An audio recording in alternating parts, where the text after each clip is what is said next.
Hello friends, ಇವತ್ತು gobi dry ಮಾಡೋದನ್ನು ಹೇಳ್ತೀನಿ. ಕ್ರಿಸ್ಪಿಯಾಗಿ ಚೆನ್ನಾಗಾಗುತ್ತೆ. ಗೋಬಿನ ನಾನು ಹಾಟ್ ವಾಟರಲ್ಲಿ ಅರಿಶಿನ ಉಪ್ಪು ಹಾಕಿ ಒಂದು 10 ನಿಮಿಷ ನೆನೆಸಿ ಆಮೇಲೆ ಬಾಯ್ಲ್ ಮಾಡಿದ್ದೀನಿ. ಸ್ವಲ್ಪ ಹಾಫ್ ಬಾಯ್ಲ್ಡ್ ಮಾಡಿದ್ದೀನಿ. ಅದನ್ನು ಒಂದು ಬೌಲಲ್ಲಿ ತಗೊಂಡು 2 ಚಮಚ ಮೈದಾ ಹಿಟ್ಟು, 2 ಚಮಚ ಕಾರ್ನ್ಫ್ಲೋರು, ಅಚ್ಚ ಖಾರದ ಪುಡಿ, ಉಪ್ಪು ಮತ್ತು ಕಡಲೆ ಹಿಟ್ಟು ಅದನ್ನು 2 ಸ್ಪೂನ್ ಹಾಕ್ಕೊಳ್ಳಿ. ಅಂದರೆ ಗೋಬಿ ನೀವು ಯಾವ ಕ್ವಾಂಟಿಟಿಯಲ್ಲಿ ತೊಗೊಂಡಿರ್ತೀರಲ್ಲ ಅದನ್ನು ನೋಡ್ಕೊಂಡು ಹಿಟ್ಟನ್ನ ಹಾಕ್ಕೊಳ್ಳಿ. ಆಮೇಲೆ ಶುಂಠಿ ಬೆಳ್ಳುಳ್ಳಿ ಪೇಸ್ಟು, ಗರಂ ಮಸಾಲ, ಧನಿಯಾ ಪುಡಿ, ಜೀರಿಗೆ ಪುಡಿ ಎಲ್ಲನೂ ಹಾಕಿ ನಾವು ಬಜ್ಜಿ ಬೋಂಡ ಬಿಡ್ತೀವಲ್ಲ ಆ ಹದಕ್ಕೆ ಮಾಡ್ಕೊಳ್ಳಿ.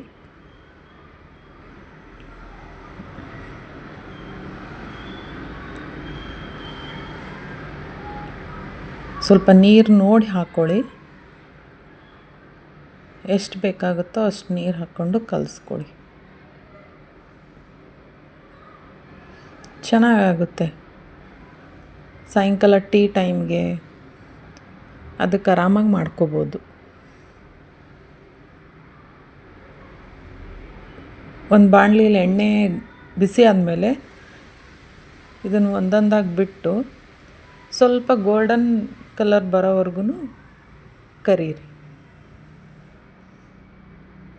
ಇದನ್ನು ಸಿಮ್ಮಲ್ಲಿಟ್ಟೆ ಇದು ಎಣ್ಣೆಯಲ್ಲಿ ಫ್ರೈ ಮಾಡಿ. ಜಾಸ್ತಿ ಉರಿ ಇಟ್ಬಿಟ್ರೆ ಅದು ಒಳಗಡೆ ಬೇಯಲ್ಲ.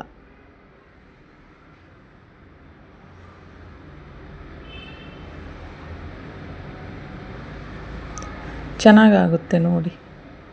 ಪ್ಲೀಸ್ ಯಾರೆಲ್ಲ ನೋಡ್ತಿದ್ದೀರೋ ನನ್ನ ಚಾನಲ್ನ ಸಬ್ಸ್ಕ್ರೈಬ್ ಮಾಡ್ಕೊಂಡು ನೋಡಿ.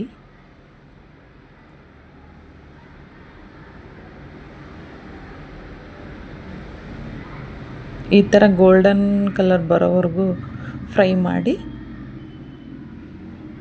ಆಮೇಲೆ ಎತ್ತಿ ಒಂದು ಬೌಲಲ್ಲಿ ಹಾಕ್ಕೊಂಡು ಇದೇ ಎಣ್ಣೆಯಲ್ಲೇ ಕರಿಬೇವು ಮತ್ತು ಒಂದು ಸ್ವಲ್ಪ ಮೆಣಸಿನ್ಕಾಯಿನ ಹಾಕಿ ಫ್ರೈ ಮಾಡಿಕೊಂಡು ಅದ್ರ ಮೇಲೆ ಹಾಕಿ ಟೇಸ್ಟ್ ಚೆನ್ನಾಗಾಗುತ್ತೆ.